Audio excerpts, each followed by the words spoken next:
J'ai appelé les deux intervenants de la première partie qui va concerner les véhicules du futur, donc Gilda Fontaine et Sylvain Henry, si vous voulez bien venir me rejoindre.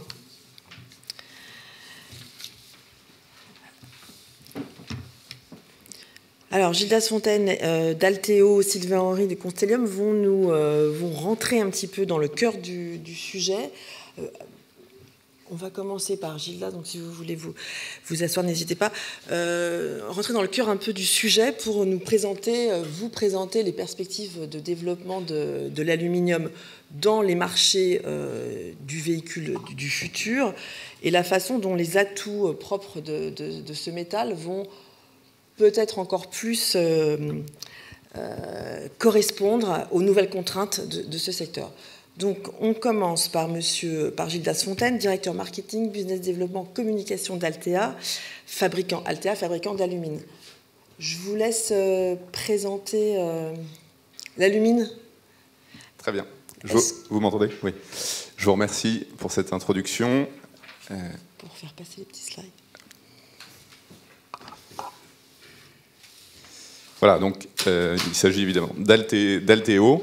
Bonjour à tous. Je remercie évidemment Aluminium France pour son invitation à cette journée qui nous donne l'occasion de présenter un savoir-faire qui est souvent assez peu connu du grand public.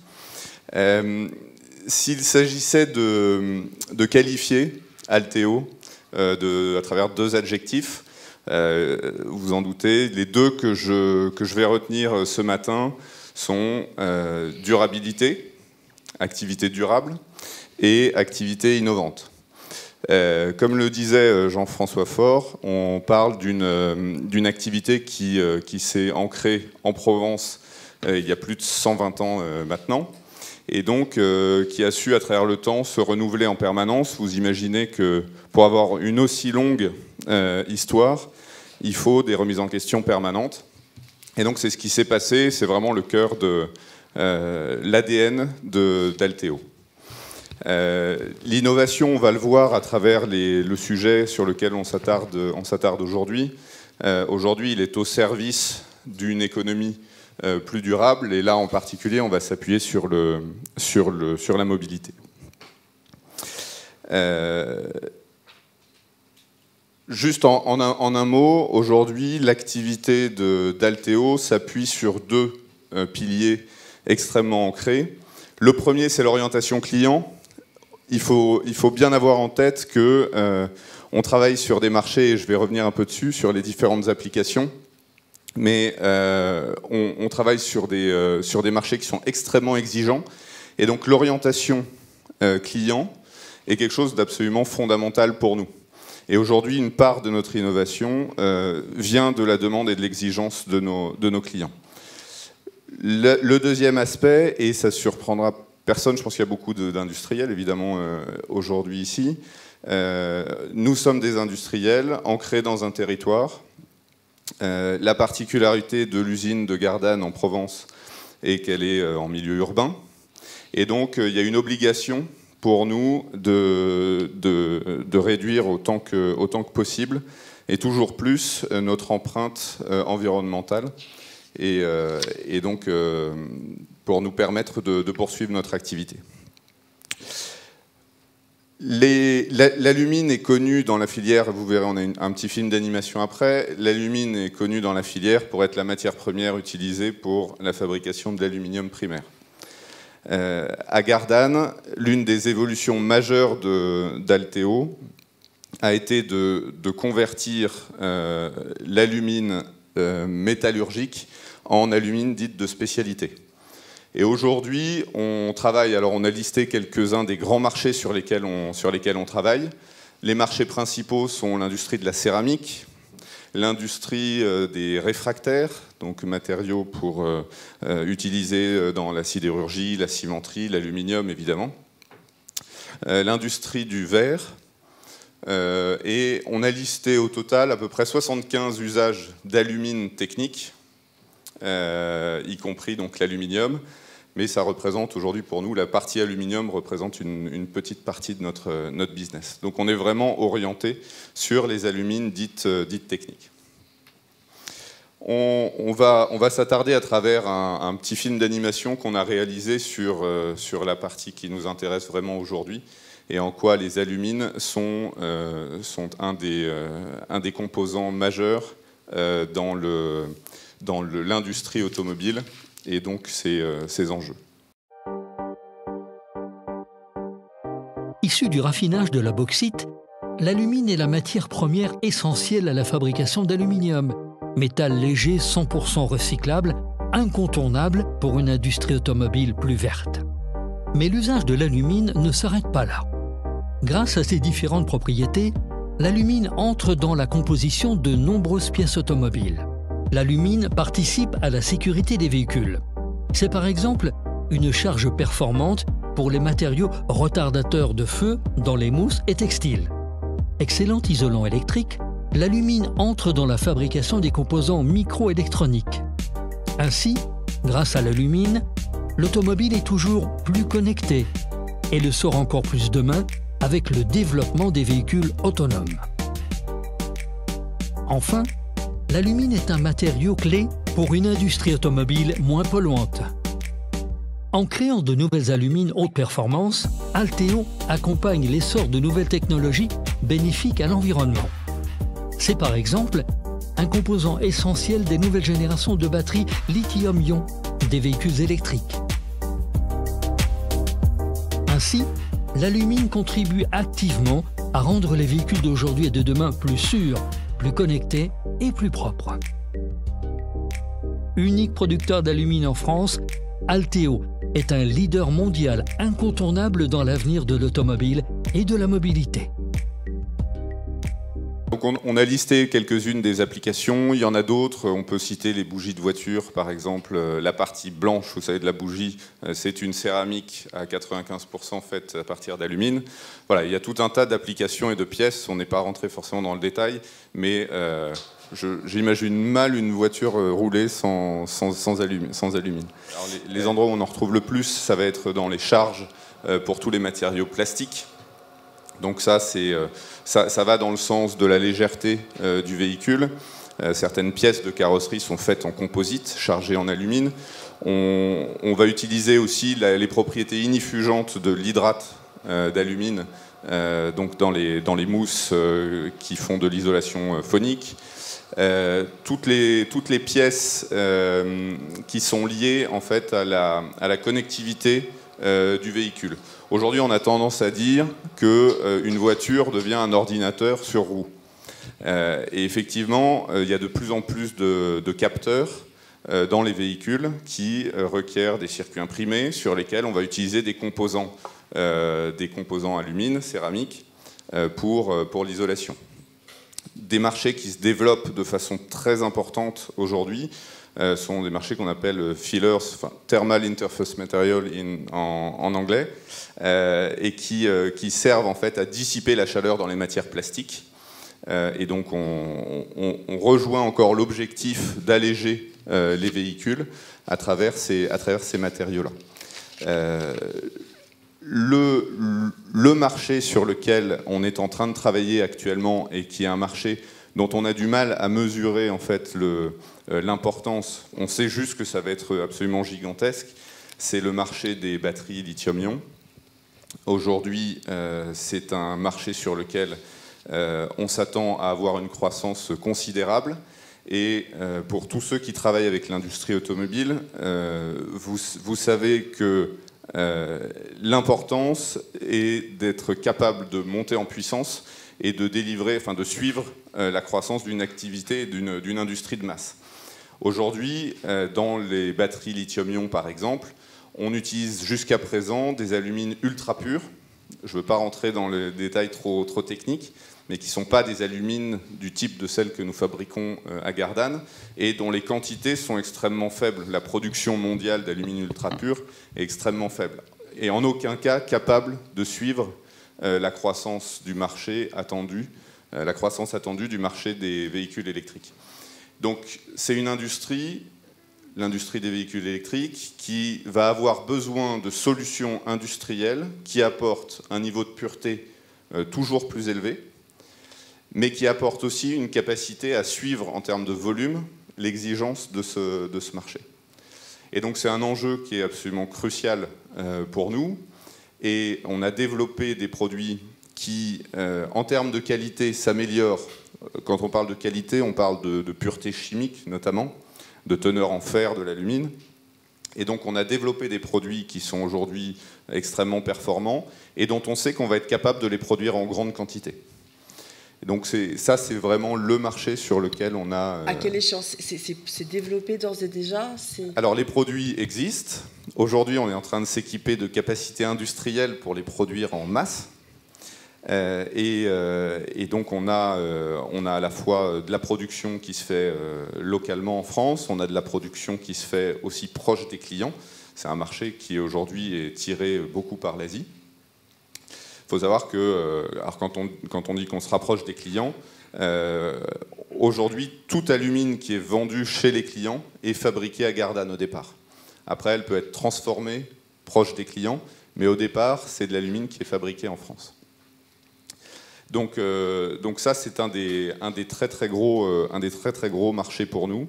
On a, et je ne veux pas prendre trop de temps, mais je veux juste pointer un autre élément qui est extrêmement intéressant pour nous et sur lequel on a fait une décision d'investissement très récente, qui est l'installation à Gardanne d'une unité de production d'alumine haute pureté. Donc encore une étape supérieure pour suivre tous les marchés qui sont liés à l'électronique. Et donc aujourd'hui, l'alumine, le secteur de l'automobile est un secteur qui, de par sa mutation vers les véhicules autonomes notamment, va avoir besoin d'énormément de connectivité.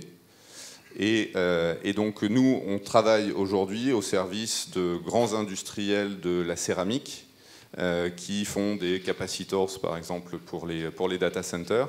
Et donc il faut s'imaginer l'extension de la voiture. Aujourd'hui, un data center est l'extension d'une voiture. Et ce qui va permettre la connectivité entre les véhicules, c'est finalement tout ce qu'il y a autour. Et donc les marchés de l'électronique aujourd'hui sont extrêmement prometteurs pour nous. Et donc on est en train d'investir dans des capacités d'alumine extrêmement pures pour ces marchés-là. Comment est-ce que vous travaillez pour développer ces nouveaux produits ?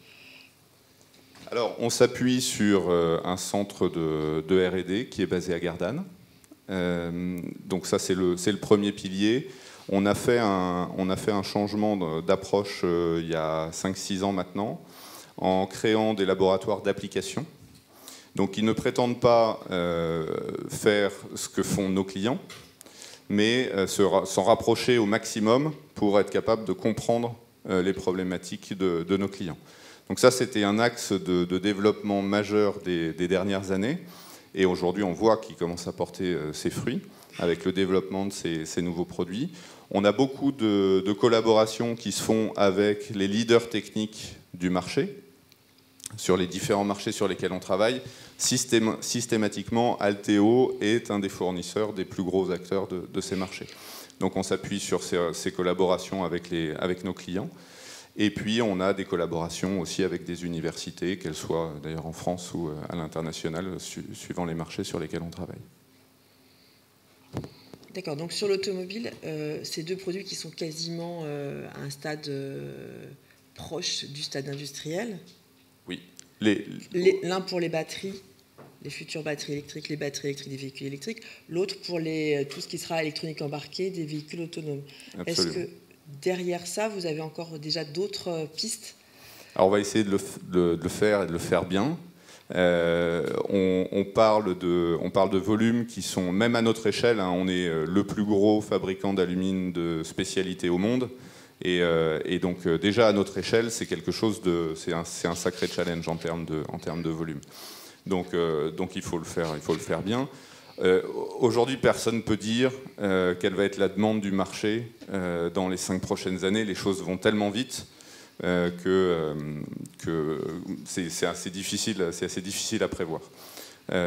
Donc on y va étape par étape. mais c'est certain que tout ce qui tourne autour de la connectivité embarquée, la mobilité, sont des marchés qui pour nous vont être extrêmement importants et prendre le relais, être un relais de croissance par rapport aux industries dans lesquelles on a travaillé jusque-là. Je vais commencer par une petite présentation de Constellium que tout le monde ne connaît peut-être pas ou connaît sous ses anciennes appellations. Je poursuivrai donc par une situation aujourd'hui, où est-ce qu'on en est, où est-ce qu'on trouve de l'aluminium dans les véhicules, où est-ce qu'on pourra en trouver davantage demain. Et puis on verra les motivations qui poussent justement ce que vous avez commencé à indiquer, c'est-à-dire un transfert de certaines pièces de l'acier vers l'aluminium, avec donc les conséquences de l'électrification que nous verrons dans cet exposé. Je terminerai par le développement durable et puis on pourra parler de quelques perspectives pour le futur à travers peut-être des questions. Donc je commence par quelques mots sur Constellium. Donc les racines de Constellium sont aussi, comme c'est le cas pour Alteo, dans le groupe Péchinet pour ce qui est de la France, également dans le groupe Alu-Suisse et Alcan. Donc on est le résultat d'un processus de fusion-acquisition, puis de recréation d'une société donc sous le nom de Constellium. Aujourd'hui, Constellium est focalisé sur la transformation de l'aluminium. Donc on n'est plus dans l'électrolyse, on n'est plus dans l'alumine, on est vraiment sur la partie laminage, extrusion. Donc on a trois gros marchés qu'on va servir. Donc l'automobile qui fera l'objet de cette présentation. On est également très présent dans l'aéronautique, j'aurai l'occasion d'en parler un tout petit peu, mais je n'insisterai pas trop. L'emballage que vous connaissez à travers la canette aluminium, qui reste un des gros volumes d'utilisation de l'aluminium aujourd'hui, à la fois en Europe et aux États-Unis. Et puis des marchés différents. Enfin, on l'a vu dans la présentation d'introduction, l'aluminium est effectivement utilisé dans pratiquement tous les modes de transport. Donc automobile et aéronautique, bien sûr, mais le camion, le rail, la marine, l'industrie de la défense, donc les véhicules militaires également. Et puis dans l'industrie en général, c'est-à-dire dans les machines-outils diverses.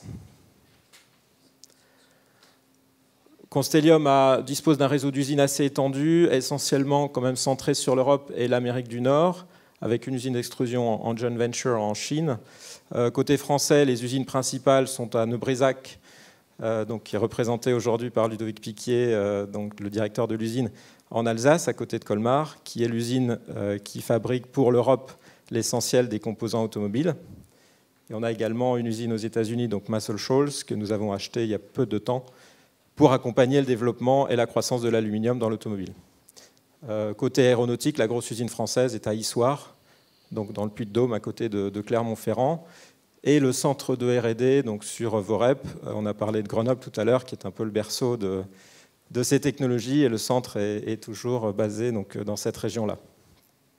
Voilà, donc 2 grosses usines à chaque fois pour les différents marchés, 2 grosses usines pour l'automobile, 2 grosses usines pour l'aéronautique, 2 grosses usines pour l'emballage et des plus petites unités.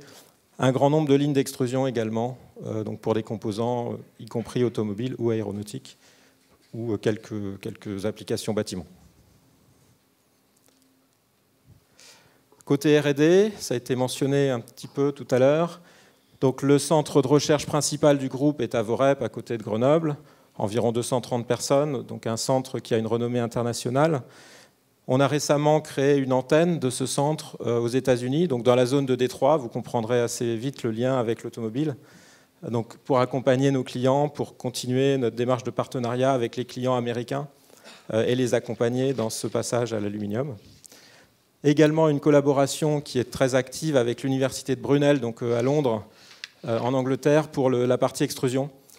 Donc en Angleterre, on dispose d'une ligne de prototypage d'extrusion pleine échelle, qui nous permet de faire des essais sans intervenir sur nos usines et sans perturber la production, qui est une des grosses démarches qu'on peut avoir aujourd'hui pour favoriser la recherche sans impacter la production pour nos clients. Énormément, comme ça a été dit également par Alteo, énormément de travail en collaboration avec les clients. Aujourd'hui, on ne peut plus travailler seul, donc on a beaucoup de partenariats, d'équipes qui sont composées à la fois de spécialistes de nos clients dans les différents marchés et de personnes de Constellium pour développer les solutions qui, on espère, vont être optimisées pour toutes les applications qu'on vise. J'ai indiqué quelques exemples d'innovation. Donc dans le domaine de l'automobile, des alliages à plus haute résistance pour des composants extrudés qui sont aujourd'hui utilisés à la fois chez les constructeurs généralistes pour les véhicules avec moteur à combustion ou pour les véhicules électriques. Gros développement dans le secteur des caissons de batterie. Securalex, des alliages qui visent, comme le nom l'indique, la sécurité, donc à la fois la gestion du crash ou la gestion du choc piéton, qui se développe beaucoup. Et puis je mentionne pour l'aéronautique donc Airware, qui est notre technologie aluminium-lithium, pour laquelle vous avez sans doute entendu parler d'un investissement d'une double fonderie sur notre site d'Issoire, plus une fonderie pilote sur le site de Vorep. Récemment, donc des applications qui sont, par exemple, sur la 350 d'Airbus, qui est dit avion composite, mais qui contient quand même pas mal d'aluminium. Et l'hybridation, on peut en parler aussi dans le domaine de l'automobile, est quelque chose de très important. Il y aura toujours un mélange de matériaux. Il n'y aura probablement pas d'avion tout composite ou d'automobile tout aluminium. On aura un mélange, et donc ce qui génère aussi des thématiques de R&D pour la compatibilité entre les matériaux. La dernière illustration, ça rejoint un petit peu ce qui a été dit sur Jules Verne. Effectivement, on fournit l'aluminium-lithium pour SpaceX, donc, et y compris la capsule Orion. Donc on n'est plus de la Terre à la Lune, mais on est de la Terre à Mars maintenant.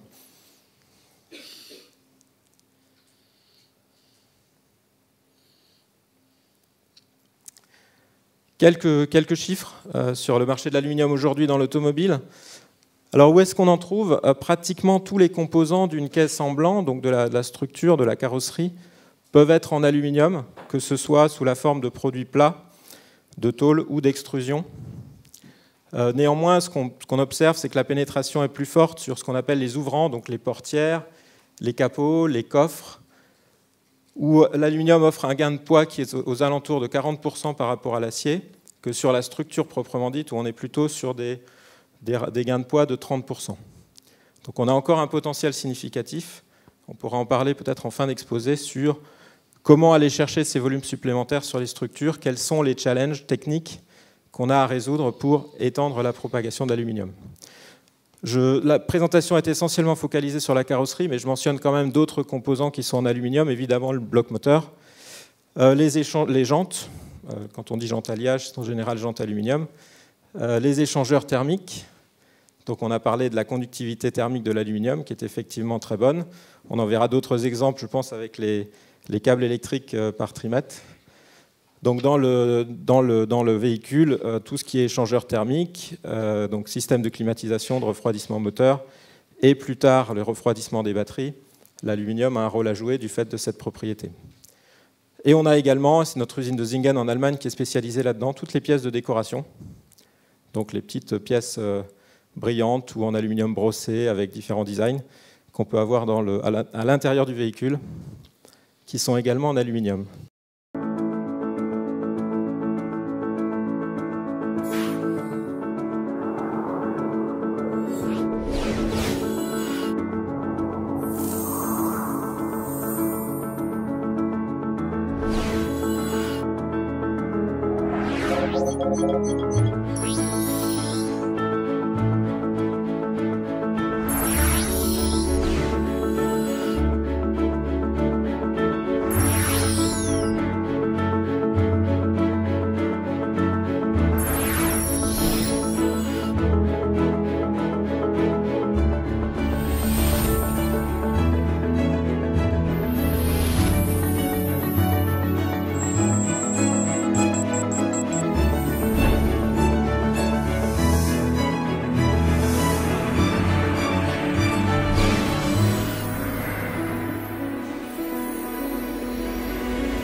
Voilà, donc le film illustrait les différentes applications et puis également les différents challenges techniques en fait en fonction du type de pièce.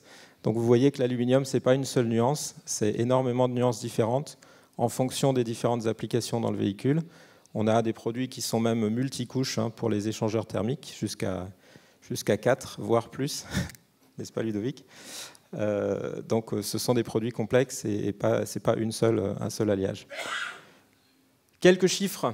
Donc aujourd'hui, quand même, l'aluminium reste modeste par rapport à l'acier. On est sur des volumes qui, pour nous, industriels de l'aluminium, sont importants, mais quand on compare à l'acier, on a là quelques chiffres pour donc, à peu près la période actuelle, 85 millions de tonnes de tôle acier utilisées dans l'automobile, 1,4 aujourd'hui millions de tonnes d'aluminium. C'est beaucoup, mais c'est peu en même temps. Ça veut dire que le potentiel reste quand même très significatif sans déplacer complètement l'acier. Une usine d'aluminium typique peut être aux alentours de 400 000 tonnes et peu d'usines sont totalement dédiées à l'automobile. Pour donner un peu ce que peut signifier 1,4 million de tonnes. Donc on a une évolution qui est prévue jusqu'à 2,2 millions de tonnes en 2020, donc une évolution quand même assez rapide encore. Si on compare par rapport aux autres matériaux dont on entend également parler dans l'automobile, par contre, l'aluminium a beaucoup de place. Donc par rapport au magnésium ou par rapport aux matériaux composites, aujourd'hui, on est quand même très très largement plus important. Voilà, donc on se situe entre l'acier et l'aluminium avec encore beaucoup de potentiel. Donc la croissance... Alors, je sais pas, le graphique a un petit souci, désolé. La croissance, donc, aujourd'hui, elle est soutenue essentiellement par deux éléments. Donc, le premier, c'est la volonté de baisser les émissions de CO2 par l'allègement du véhicule, donc en remplaçant l'acier par l'aluminium. La deuxième, tout simplement, c'est la croissance du marché automobile, qui se fait notamment beaucoup du côté de l'Asie, et donc qui conduit à cette projection. Donc, en 2025, par rapport aux chiffres, on est à environ 3,5 millions de tonnes d'aluminium, ce qui implique la création de nouveaux sites de production.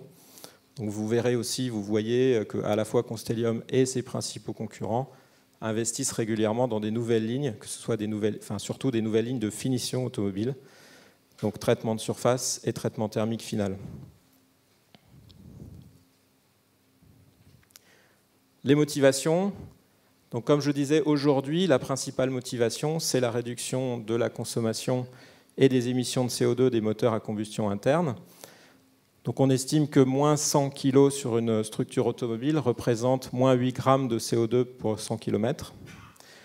Donc c'est le driver principal actuel, la masse étant évidemment un facteur très important pour la consommation. Et ce qui tire également tout ça, ce sont les normes qui sont fixées par les différentes institutions gouvernementales qu'on voit aujourd'hui partout dans le monde. Donc des normes drastiques de baisse des émissions, on vise une baisse radicale des émissions de CO2 sur ces moteurs-là. Ça, c'était vraiment le driver actuel. Aujourd'hui, on est sur des nouvelles tendances.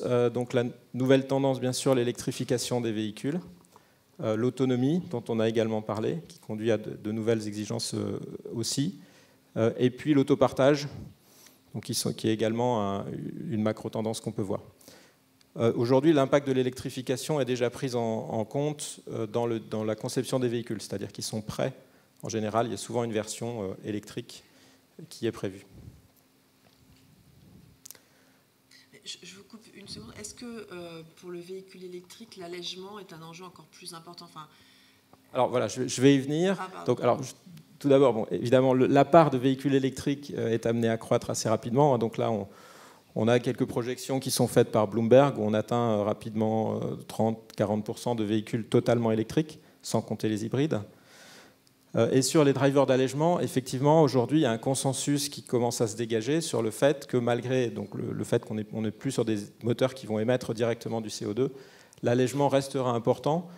Il y a plusieurs raisons pour ça. La première, ça peut être la recherche d'autonomie. Aujourd'hui, une des limitations du véhicule électrique, c'est son autonomie, donc sa capacité à parcourir des grandes distances sans devoir être rechargé.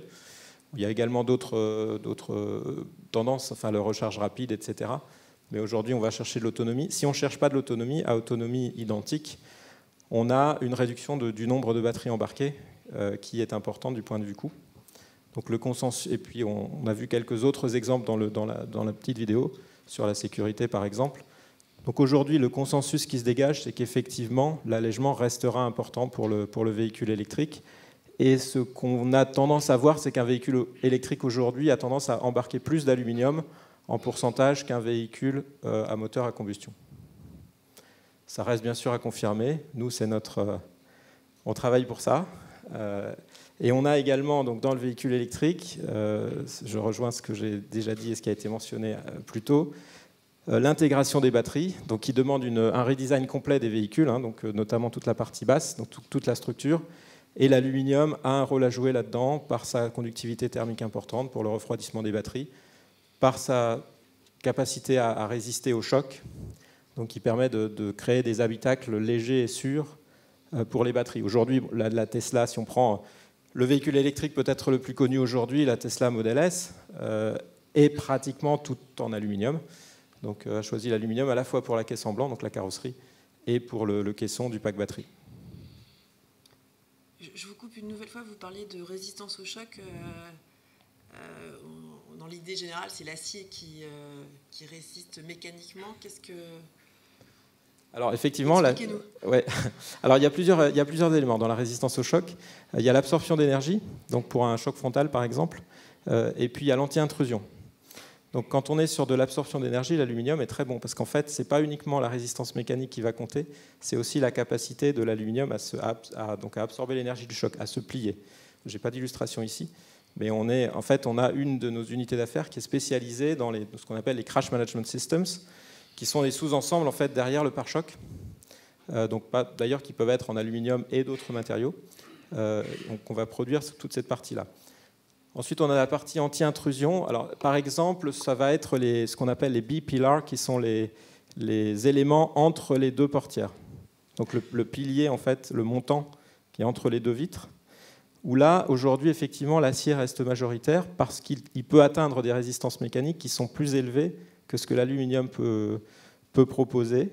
Néanmoins, on a des projets en cours où on commence à aller chercher des alliages ou en les modifiant pour les adapter à l'automobile, mais des alliages qui sont aujourd'hui utilisés dans l'aéronautique pour pouvoir développer des solutions compétitives aux aciers, donc dans ce domaine-là. Ça fait partie des axes de progression. Il y a des partenariats qui sont déjà engagés, dont certains sont cofinancés également par des institutions gouvernementales pour ce développement-là.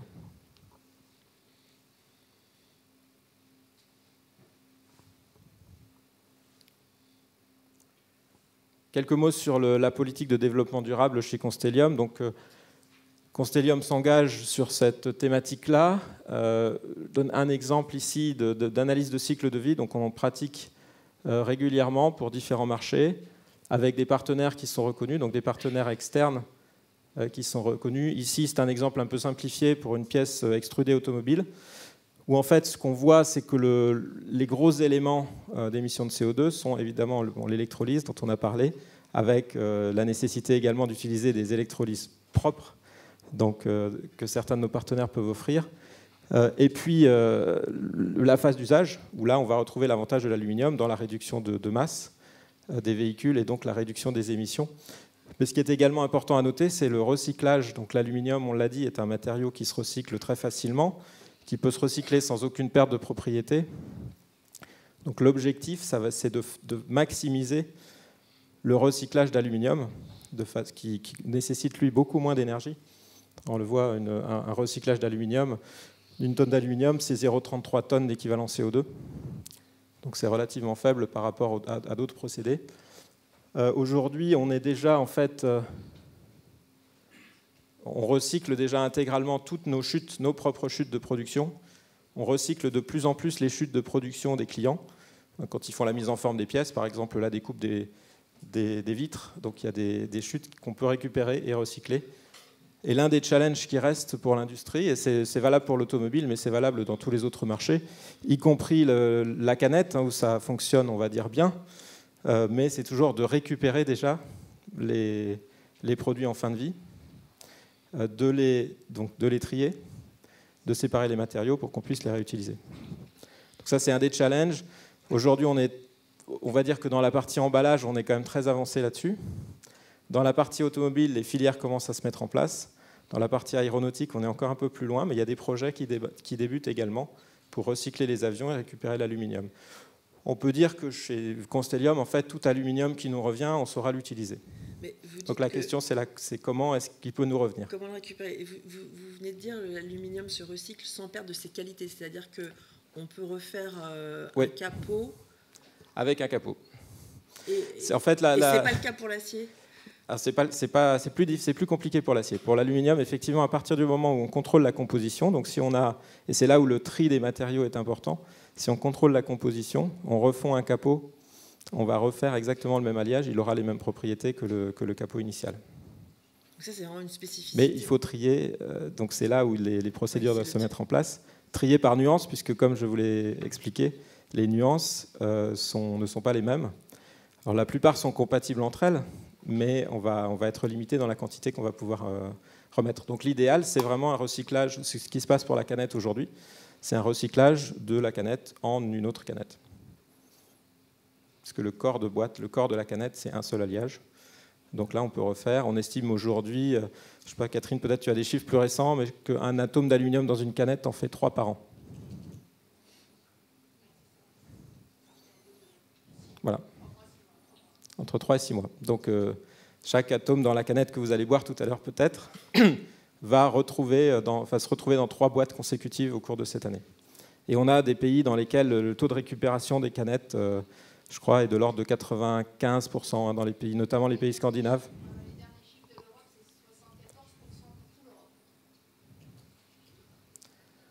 Voilà. Donc ça va être un challenge. Pour l'instant, l'aluminium était relativement peu présent dans les véhicules, donc l'enjeu était moins important. Aujourd'hui, ça va être un enjeu de plus en plus important, et on le voit aussi, encore une fois, dans l'aéronautique. Le public est de moins en moins enclin à accepter les cimetières d'avions qu'on pouvait voir dans le passé, dans certains déserts américains, par exemple. Donc on a pas mal de projets qui visent également à récupérer, démanteler, classer et réutiliser les alliages aéronautiques. D'accord, donc sous réserve de trier correctement ce que vous venez de nous expliquer. Voilà, si on trie. Alors même si on ne trie pas, on peut l'utiliser. Hein. Si on ne trie pas, par contre, on va avoir des limites parce que on va pas dégrader parce qu'en fait, nous, on va gérer, c'est-à-dire qu'on va mélanger une partie d'aluminium recyclé avec une partie d'aluminium primaire, de façon à ce que la composition finale soit la composition visée. Ah d'accord. Mais c'est plus compliqué pour nous. Si on a quelque chose de trié par alliage, on peut l'utiliser directement pour refaire le même alliage et on aura exactement les mêmes propriétés.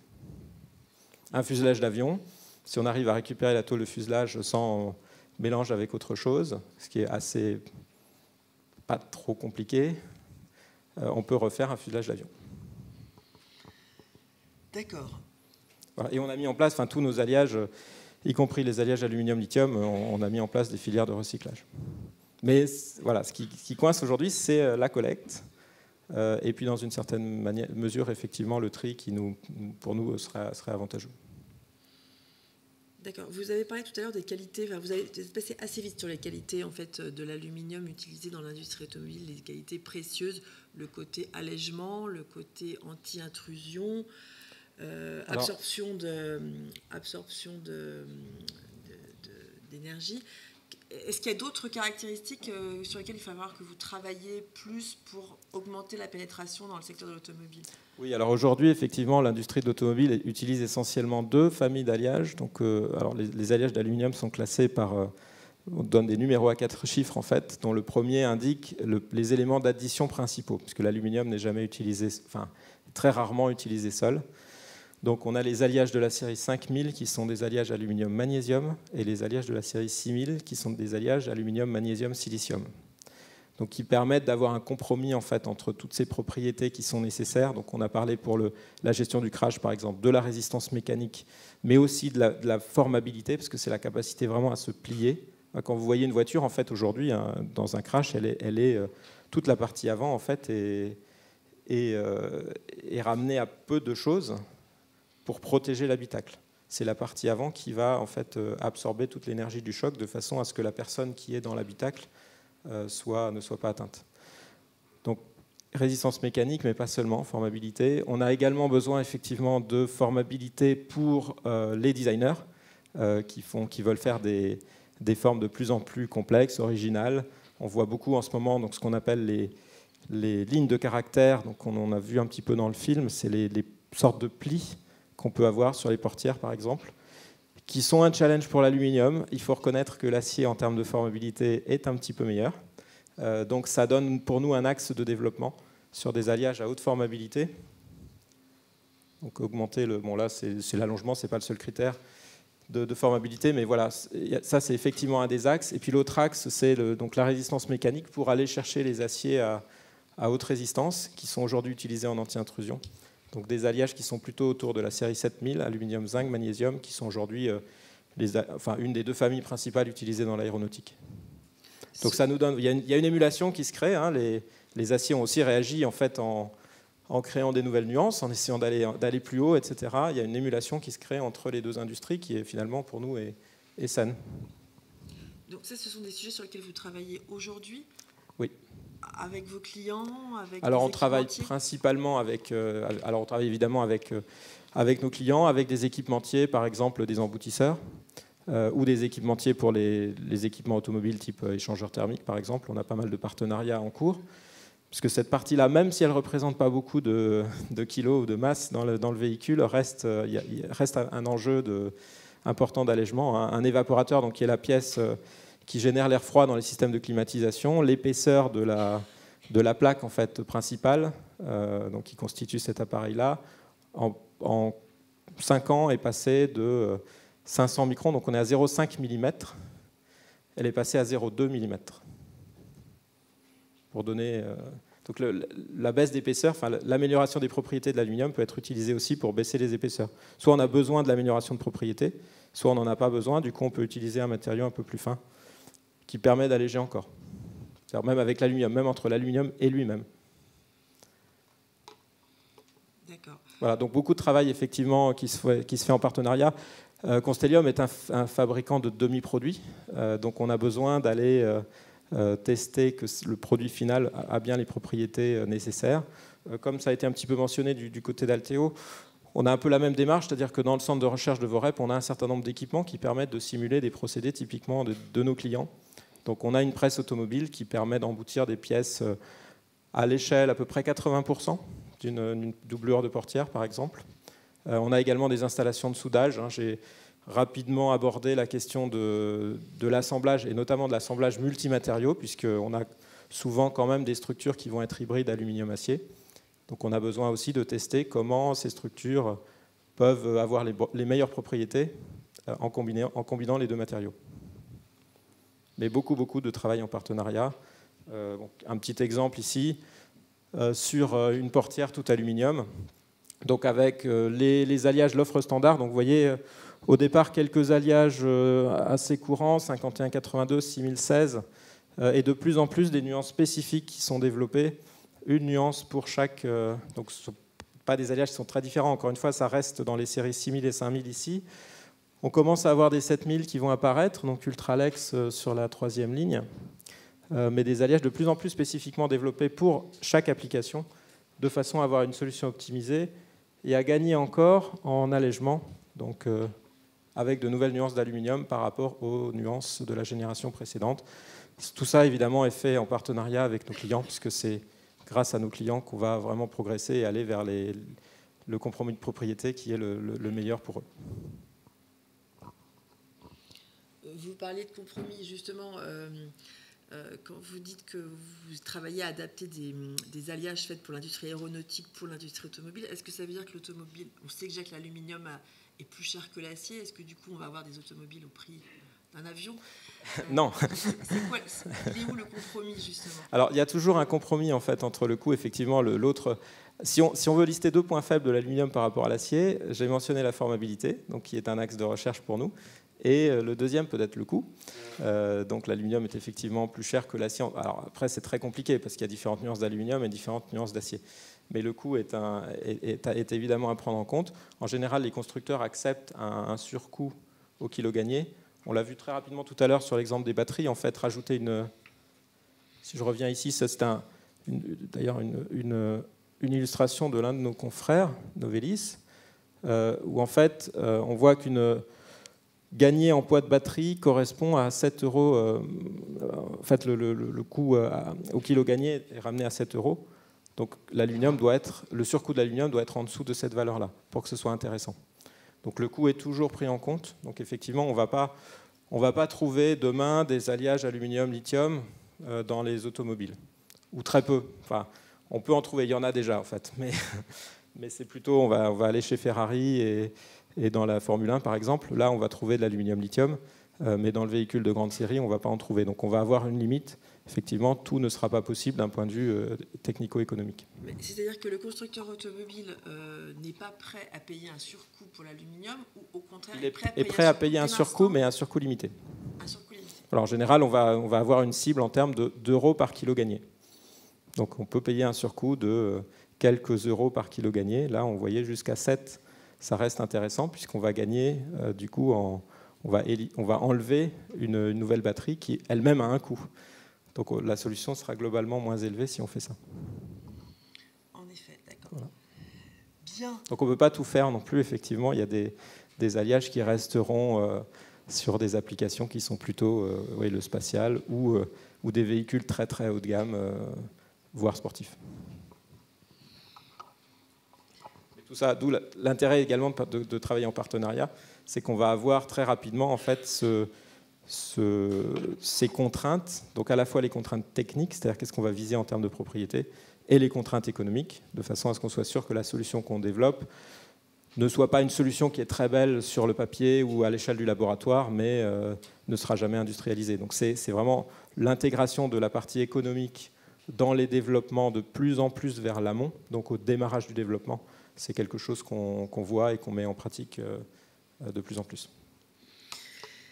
Merci beaucoup, Monsieur Henry. Est-ce que je vais donner la parole à la salle? Je crois qu'il y a des constructeurs automobiles, peut-être. Je crus comprendre parmi vous. Est-ce que est-ce que l'un d'eux peut nous confirmer cette équation économique et en tout cas cet avantage, ce coût aluminium coût qui reste. Non, personne. Si. Oui, bonjour, Virginie Hugon. Moi, je suis donc du groupe PSA et je suis maître expert conception carrosserie. Donc, effectivement, je confirme une partie de ce que j'ai entendu aujourd'hui. Alors, bon, effectivement, j'attendais la fin parce que j'attendais le fait qu'on n'utilise pas. On a vu, l'aluminium, ça a plein d'avantages, mais ça reste très cher pour un constructeur généraliste comme PSA ou comme Renault. Je vais parler effectivement de ceux qui font du grand public, pas de Ferrari ou de Porsche, évidemment on n'est plus dans le même monde, nous on rêve de faire des conceptions comme ça, mais on n'a pas les moyens de se les payer. Les ratios qu'on utilise, c'est pas 7 euros du kilo, nous on est en dessous de ça. Oui, non, ça c'était l'exemple pour les batteries. C'est pas... Non mais voilà, on sait bien, on a beaucoup de projets en collaboration et de développement avec Constellium, d'ailleurs j'ai reconnu des slides qui sont passés. Donc oui, on est bien en dessous de ça et effectivement, on recommence à se dire qu'il faut qu'on utilise de l'aluminium parce que le café est extrêmement sévère. Pardon. Ah, le café, pardon. Alors, j'explique ce qu'est le café. Le café, c'est les règles européennes. Voilà, c'est le slide. Voilà, c'est celui-là à droite. C'est les cibles que fixe l'Union européenne sur les émissions de CO2, donc qui sont extrêmement sévérisées à partir de 2025, on va dire comme ça, parce qu'on a des changements d'homologation, etc., sur les calculs d'émissions de CO2 de nos véhicules.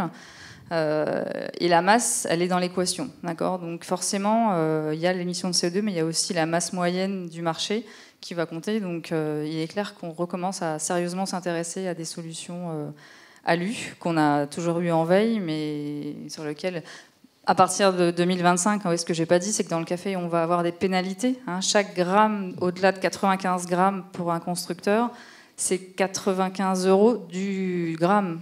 Donc sur un marché, ou sur un constructeur qui va faire 2 millions de voitures par an et qui est à 97 grammes, par exemple, de CO2 en moyenne par kilomètre, il va payer 2 millions fois 2 euros, quoi. Enfin, fois 95 euros fois 2. Donc c'est monstrueux, les pénalités qui attendent les constructeurs. Donc l'allègement, ça redevient un vrai sujet. Et effectivement, on attend beaucoup des fournisseurs d'aluminium pour nous aider à trouver des solutions qui nous permettent de descendre en dessous des 3 € du kilo. Ouais, non, je voulais pas, merci d'avoir donné le chiffre parce que je ne voulais pas le donner à votre place. Voilà. Non, mais effectivement, le 7, c'était un majorant. Enfin, ça, c'était un calcul qui a été fait par rapport au coût d'une batterie supplémentaire. Ouais. Mais oui, quand on arrive à le valoriser comme ça, la moyenne, clair, effectivement, qu'on a est plutôt autour de 3, 4. Voilà, ouais, 3, 4, 5. Ça dépend de quelle utilisation, mais voilà. C'est pas un ordre de grandeur différent du 7 quand même, mais c'est un peu moins. Ouais, ben... C'est un peu moins. Ouais, on peut négocier. Voilà, enfin, moi, ma question...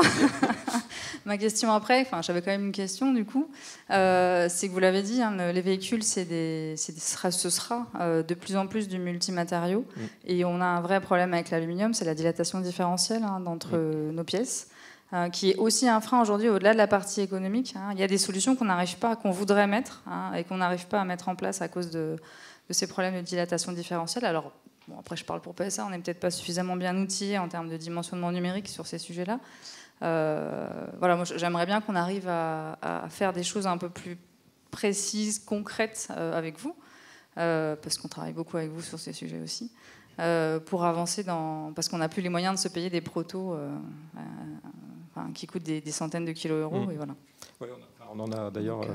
On en a discuté il n'y a pas très longtemps avec vos équipes, il y a une grosse semaine. Je crois, effectivement. Donc, oui, alors la dilatation différentielle, c'est un problème. C'est un problème dans l'aéronautique aussi entre l'aluminium et les matériaux composites. Là, on va être bloqué d'un point de vue matériaux, on va être bloqué par la physique. Après, il y a des solutions, par contre, qui peuvent exister en termes de design, de conception, sur lesquelles on peut travailler avec vous. Mais effectivement, on a bien noté le point qui est arrivé il n'y a pas très longtemps. Oui. Je pensais pavillon, notamment, ça peut être le cas. Oui, même sur certaines pièces profilées ou extrudées. L'aluminium a un coefficient de dilatation qui est supérieur à celui de l'acier. Donc quand ça se déforme plus, la géométrie de la caisse, elle n'est plus la même avant et après passage en peinture. Parce qu'effectivement, ça fait partie des challenges quand je mentionnais le côté multimatériaux. Donc il y a également des challenges autour de la corrosion. Dans un certain nombre de cas, puisqu'on peut former des piles entre différents matériaux. C'est plutôt l'aéronautique aluminium composite. Il y a ce type de problématique qui a conduit à l'utilisation de titane pour faire le lien. Le titane étant lourd, ce n'est pas une très bonne solution. Donc voilà, il y a pas mal effectivement de thématiques de recherche aussi autour de le fait que tous ces véhicules-là, qu'ils soient volants ou roulants, seront très vraisemblablement dans le futur multimatériaux, avec, on espère, une part d'aluminium conséquente, mais on gardera d'autres matériaux et la compatibilité est importante. Du travail encore, si je comprends bien. Je crois qu'il y avait une autre question.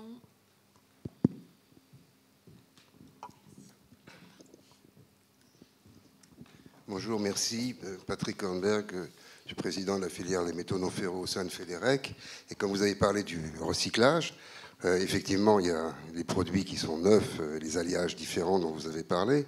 Mais comme vous parlez de multimatériaux, est-ce qu'il y a une réflexion qui se fait sur le recyclage final, justement, des produits qui seront en mélange avec le bakélite, avec éventuellement, ou les rivets dans les avions, ou toutes les problématiques, bien évidemment, qu'il peut y avoir avec les autres matériaux qui vont être avec l'aluminium, parce qu'il y a un modèle économique pour récupérer ces matières en finale qui vont coûter relativement cher. Ouais. Est-ce qu'il y a une réflexion par rapport à l'éco-conception ? Dans certains produits, il y a déjà une réflexion. Enfin, sur les canettes, effectivement, par exemple, on sait gérer les canettes vernies qui reviennent. Constellium n'est plus directement impliqué là-dedans, mais une brique Tetra Pak qui a une feuille d'aluminium à l'intérieur, avec du carton et des polymères, on sait les séparer. Dans l'automobile aujourd'hui, je crois alors là, c'est vraiment du travail à faire, je dirais, sachant que nous, on peut tolérer aussi une partie de pollution. Si on a une petite partie de fer, on saura le gérer. Si on en a trop, après, on saura toujours le gérer, mais on va le gérer sur une période qui sera très très longue parce qu'on sera obligé de diluer énormément. Donc pour nous, la problématique du tri, alors on a des développements qui sont en cours également sur des procédés de tri, c'est-à-dire y compris dans les centres de tri urbains, pour sortir l'aluminium, qui est un petit peu moins facile à séparer que l'acier, parce que l'acier a un avantage aussi, c'est qu'il est magnétique. Nous, on n'est pas magnétique, mais il y a des systèmes qui existent par courant de Foucault ou autres qui permettent de sortir, d'identifier et de sortir l'aluminium.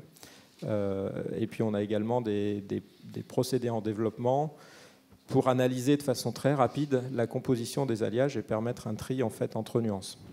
Toujours pour nous faciliter la tâche de ce point de vue-là. Merci. Des questions. Allons-y vite.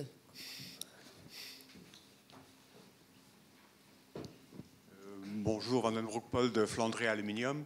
Ma question est double. Le problème à surmonter dans la voiture électrique, c'est l'autonomie. Et à cause de ce fait, on a de plus en plus de voitures hybrides. Mais est-ce que le poids de la batterie, qui fait 200 ou plus kilos, ne contrecarre pas l'apport de légèreté de l'aluminium?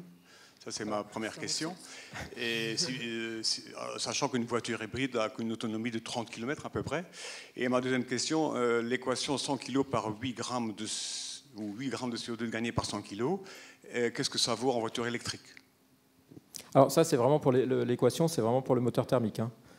Donc il y a des équations qui sont en train d'être développées sur l'équivalent au kilowattheure. Là, celle-là est valable pour un moteur à combustion. Je crois que... Alors, j'ai plus le chiffre en tête pour l'électrique, je crois que je ne l'ai pas mentionné ici. On a 100 kg, c'est 1 kWh par 100 km. Voilà. Sur l'autre question, alors c'est une très bonne question, c'est pas seulement pour les véhicules électriques. En fait, aujourd'hui, quand on dit que l'aluminium allège la voiture, si vous regardez sur votre carte grise, c'est pas ce que vous voyez. C'est-à-dire que les voitures sont plutôt un peu plus lourdes qu'avant. Donc en fait, l'aluminium permet surtout de compenser d'autres équipements qui sont ajoutés.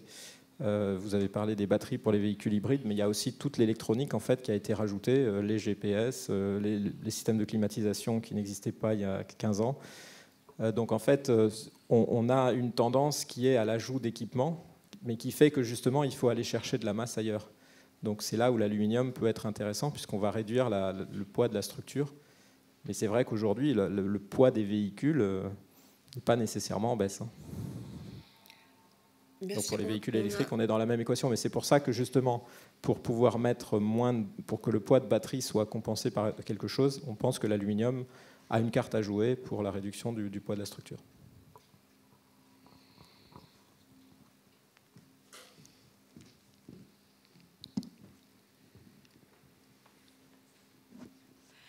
Bonjour, donc Coralie Jeannot du CITEPA. Donc le CITEPA, on réalise les inventaires d'émissions des polluants atmosphériques. Donc j'ai deux questions plutôt sur les procédés de fabrication. Est-ce que vous pourriez rappeler ce qu'est l'extrusion et quel procédé de fabrication ça met en œuvre? Et la deuxième question pour Alteo. Vous parliez d'une demande croissante en alumine à venir. Et du coup, est-ce que vous avez de la visibilité sur la disponibilité de la bauxite? Décrire l'extrusion en deux mots. L'extrusion, en fait, on va passer, c'est à la limite l'image, peut-être la pâte à modeler. On va passer l'aluminium à travers une filière, donc une sorte de moule rond, si vous voulez, avec une forme. Et ça produit un produit long, en fait, qui a la même section sur toute la longueur. Donc, alors évidemment, pour l'aluminium, on va travailler à chaud. C'est un des procédés qui est utilisé donc, pour fabriquer des produits longs de même section. L'autre procédé pour la tôle, c'est le laminage, qui est donc l'écrasement entre deux gros cylindres d'acier en général. Merci beaucoup. Oui, ça marche. Allô, ouais. Je vais essayer de répondre très vite sur la bauxite. La bauxite est le minerai le plus répandu sur la croûte terrestre, donc on ne voit pas forcément de frontières. Après, c'est plus des questions de qualité. On a la chance donc à Gardanne d'utiliser l'une des toutes meilleures bauxites au monde. À ce stade, on voit vraiment pas de contraintes, ne serait-ce que même à notre niveau, hein, par rapport aux quantités qui sont produites par l'usine de Gardanne. On a un réservoir, en fait, si on devait dédier plus de notre alumine à ces marchés-là. On a de quoi le faire. On peut suivre une demande extrêmement forte. Donc dans la chaîne d'approvisionnement pour les batteries électriques notamment, il n'y a pas de contraintes particulières là. On n'est vraiment pas dans cet ordre de grandeur. Bien, merci beaucoup. Nous voilà rassurés. Merci infiniment à tous les deux.